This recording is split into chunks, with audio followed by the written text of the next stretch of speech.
Ikaw ba ay palagi na lang iyak ng iyak sa kakaisip mo sa kanya? Dahil ikaw ay palagi na lang niyang sinasaktan at binaliwala ka na ng mahal mo.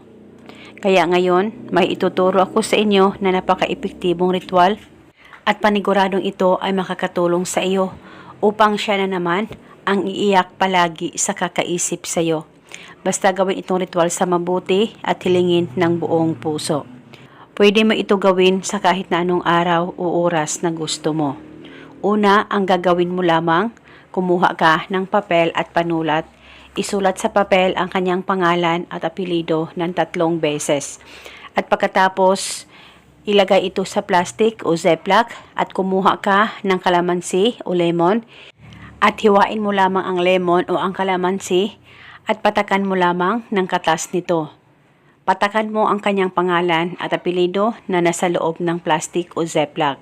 Huwag po kayong mag-alala kung mababasa po yung papel sa katas ng kalamansi o sa lemon ay wala pong problema as long as napatakan o nalagyan mo na ito ng katas ng lemon o ng kalamansi. At pagkatapos mo nang mapatakan, hawakan mo muna saglit ang ritual, pakaisipin mo siya ng mabuti at ibulong mo ang spell na ito. Pangalan at apelido sa kapangyarihan nitong ritual, ikaw na naman ang iiyak sa kakaisip sa akin ngayon. Ibulong mo lamang ito ng 3 beses.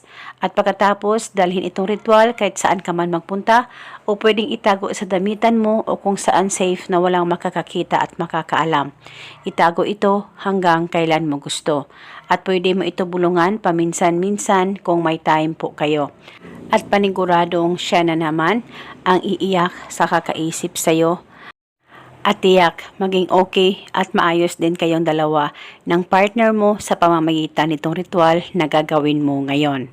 Basta tiwala lang, huwag kalimutang palaging magdasal at manalangin.